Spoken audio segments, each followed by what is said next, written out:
Assalamualaikum warahmatullahi wabarakatuh. Kami dari kelompok 5 yang beranggotakan Cindy Komalasari dengan NPM 205060068, Suci Sukma Purwandini dengan NPM 205060047, Helen Ananda dengan NPM 205060055, Wina Dwiria dengan NPM 205060060 akan membahas materi mengenai inovasi bidang ketenagaan pendidikan, hakikat dan jenis pendidik dan tenaga kependidikan. Menurut Undang-Undang Nomor 20 Tahun 2003 tentang Sistem Pendidikan Nasional, pendidikan adalah usaha sadar dan terencana untuk mewujudkan suasana belajar dan proses pembelajaran agar peserta didik secara aktif mengembangkan potensi dirinya untuk memiliki kekuatan spiritual keagamaan, pengendalian diri, kepribadian, kecerdasan, akhlak mulia, serta keterampilan yang diperlukan dirinya, masyarakat, bangsa, dan negara. Selanjutnya, jenis pendidik dan tenaga kependidikan. Tenaga kependidikan yang dimaksudkan di sini adalah sebagaimana termaktub di dalam peraturan pemerintah PP nomor 38 tahun 1992 tanggal 17 Juli 1992. Dalam PP tersebut pasal 3 ayat 1 sampai 3 dinyatakan. Yang pertama, tenaga kependidikan terdiri atas tenaga pendidik, pengelola satuan pendidikan, penilik, pengawas, peneliti dan pengembangan di bidang pendidikan, pustakawan, laboran, teknisi, sumber belajar dan penguji. Yang kedua, tenaga pendidik terdiri atas pembimbing, pengajar, dan pelatih. Yang ketiga, pengelola satuan pendidikan terdiri atas kepala sekolah, direktur, ketua, rektor, dan pemimpin satuan pendidik di luar sekolah. Selanjutnya, saya akan menjelaskan tentang multiperan dan kompetensi pendidik dan tenaga kependidikan. Jadi, pada lembaga pendidikan formal, guru itu menjalankan tugas pokok dan fungsi yang bersifat multiperan, yaitu sebagai pendidik, sebagai pengajar, dan sebagai pelatih. Istilah pendidik ini merujuk pada pembinaan dan pengembangan apeksi peserta didik, sedangkan istilah pengajar merujuk pada pembinaan dan pengembangan pengetahuan atau asa otak intelektual, serta istilah pelatih yang meskipun tidak lazim menjadi sebutan untuk seorang guru, istilah ini merujuk pada pembinaan dan pengembangan keterampilan atau kepribadian peserta didik seperti yang dilakukan oleh guru keterampilan. Menurut Jamarah, peranan pendidik itu terbagi menjadi beberapa peranan. Yang pertama yaitu korektor. Pendidik dapat membedakan mana nilai baik dan mana nilai buruk dalam pelaksanaan pendidikan. Kemudian ada inspirator. Di sini pendidik dapat memberikan ilham yang baik bagi kemajuan peserta didik. Yang selanjutnya ada informator, yaitu pendidik dapat memberikan informasi perkembangan ilmu pengetahuan dan teknologi. Selanjutnya ada organisator. Di sini pendidik mampu mengelola kegiatan pembelajaran. Kemudian ada motivator. Dalam motivator ini, pendidik harus mampu mendorong peserta didik agar berperan dan bergairah dan aktif dalam proses pembelajaran. Yang selanjutnya ada inisiator. Pendidik menjadi pencetus ide kemajuan dalam pendidikan dan pembelajaran. Kemudian ada fasilitator. Di sini pendidik menyediakan fasilitas untuk memudahkan proses pembelajaran. Yang selanjutnya ada pembimbing. Di sini pendidik harus bisa memberikan bimbingan ke arah yang positif. Yang selanjutnya ada demonstrator. Dalam demonstrator ini, pendidik harus mampu memberikan pemahaman materi pelajaran kepada peserta didik dengan baik dan benar. Dan selanjutnya ada pengelola kelas. Pendidik harus mampu mengelola kelas dengan dinamis.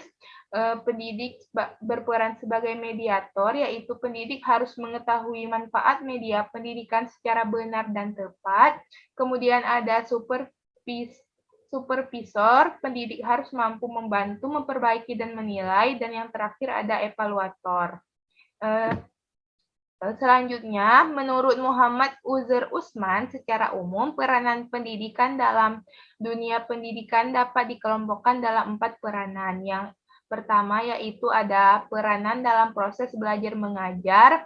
Di sini pendidik berperan sebagai demonstrator, pengelola kelas, mediator, fasilitator, dan evaluator. Yang kedua, peranan dalam pengadministrasian, dan yang ketiga, peranan secara pribadi, dan yang terakhir, yang keempat, yaitu peranan secara psikologis. Dalam Undang-Undang Sisdiknas pada tahun 1989, pasal 31 ayat 4 dinyatakan bahwa tenaga kependidikan berkewajiban untuk berusaha mengembangkan kemampuan profesionalnya sesuai dengan perkembangan tuntutan iptek serta pembangunan bangsa. Fungsinya tertuang dalam Peraturan Pemerintah Nomor 38 Tahun 92 pasal 61. Sementara Permen Nomor 16 Tahun 2007 menyatakan tentang kompetensi yang harus dimiliki seorang pendidik. Di antaranya yaitu ada kompetensi kepribadian, pedagogik, sosial, dan profesional. Yang pertama yaitu kompetensi kepribadian. Indikatornya meliputi penampilan fisik yang baik, penampilan sikap, penampilan intelektual, penampilan spiritual, dan advertising atau ketahanan diri. Yang kedua yaitu ada kompetensi pedagogik yang meliputi pendidik harus mampu memahami karakteristik anak, mampu menyusun perencanaan, melaksanakan pembelajaran, mengevaluasi, menganalisis, dan tindak lanjut, serta mampu memotivasi peserta didik. Yang ketiga yaitu ada kompetensi sosial, melakukan hubungan baik dengan keluarga, anak didik dan orang tua, teman-temannya, pimpinannya, serta masyarakat yang lebih luas.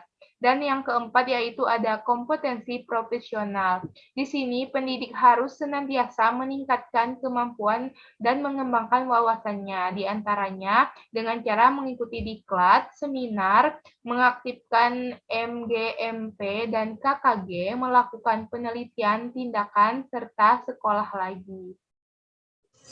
Pendidikan dan pelatihan pendidik dan tenaga kependidikan berbasis kompetensi. Dari berbagai hasil analisis terhadap sejumlah literatur, Joyce 1990 mengidentifikasi komponen-komponen pelatihan yang telah dikaji dengan sejumlah cara, secara sistem, baik sendiri-sendiri maupun dengan kombinasinya. Komponen-komponen itu berjalan sendiri-sendiri. Komponen-komponen utama pelatihan adalah yang pertama, penyajian teori, yang kedua, peragaman atau pendemonstrasian keterampilan atau model-model, ketiga, praktik yang disimulasikan dan setting kelas, yang keempat, umpan balik terstruktur, yang kelima, umpan balik. Yang keenam, pembekalan untuk aplikasi. Inovasi, pengembangan profesionalisme berkelanjutan, pendidik dan tenaga kependidikan. Bidang teknologi pendidikan merupakan bidang kajian ilmu aplikasi yang memiliki spektrum cukup luas. Pengertian teknologi sesungguhnya tidak hanya berkaitan dengan kecanggihan perangkat keras hasil dari produksi elektronika. Teknologi jika diterapkan pada konteks pendidikan sebagai salah satu bagian dari ilmu sosial bermakna sebagai proses pengolahan informasi kependidikan untuk dipecahkan guna menghasilkan produk dalam bentuk solusi masalah. Yang selanjutnya yaitu ada karakteristik inovasi. Roger 1983 mengemukakan 5 karakteristik inovasi, yaitu yang pertama ada keunggulan relatif atau relative advantage. Keunggulan relatif adalah derajat di mana suatu inovasi dianggap lebih baik atau unggul daripada yang pernah ada. Hal ini dapat diukur dari beberapa segi, seperti segi ekonomi, prestis sosial, kenyamanan, dan kepuasan. Yang kedua, yaitu ada kompatibilitas atau compatibility. Kompatibilitas adalah derajat di mana inovasi tersebut dianggap konsisten dengan nilai-nilai yang berlaku, pengalaman masa lalu, dan kebutuhan pengadopsi. Sebagai contoh, jika suatu inovasi atau ide baru tertentu tidak sesuai dengan nilai dan norma yang berlaku, inovasi itu tidak dapat diadopsi dengan mudah, sebagaimana halnya dengan inovasi yang sesuai atau kompatibel. Yang ketiga, yaitu kerumitan atau complexity. Kerumitan adalah derajat di mana inovasi dianggap sebagai suatu yang sulit untuk dipahami dan digunakan. Beberapa inovasi tertentu ada yang dengan mudah dapat dimengerti dan digunakan oleh pengadopsi, dan ada pula yang sebaliknya. Semakin mudah dipahami dan dimengerti oleh pengadopsi, semakin cepat suatu inovasi dapat diadopsi. Yang keempat, yaitu kemampuan diuji cobakan atau trialability. Kemampuan untuk diuji cobakan adalah derajat di mana suatu inovasi dapat diuji untuk batas tertentu. Suatu inovasi yang dapat diujikan dalam setting sesungguhnya umumnya akan lebih cepat diadopsi. Jadi, agar dapat dengan cepat diadopsi, suatu inovasi harus mampu mengemukakan keunggulannya. Yang kelima, yaitu kemampuan untuk diamati atau observability. Kemampuan untuk diamati adalah derajat di mana hasil suatu inovasi dapat dilihat orang lain.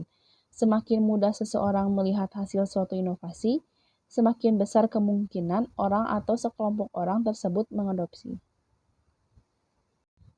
Dan yang selanjutnya yaitu reformasi dan inovasi pendidikan Indonesia. Reformasi dan inovasi pendidikan pada dasarnya mempunyai tujuan agar pendidikan dapat berjalan lebih efektif dan efisien dalam mencapai tujuan pendidikan nasional Indonesia.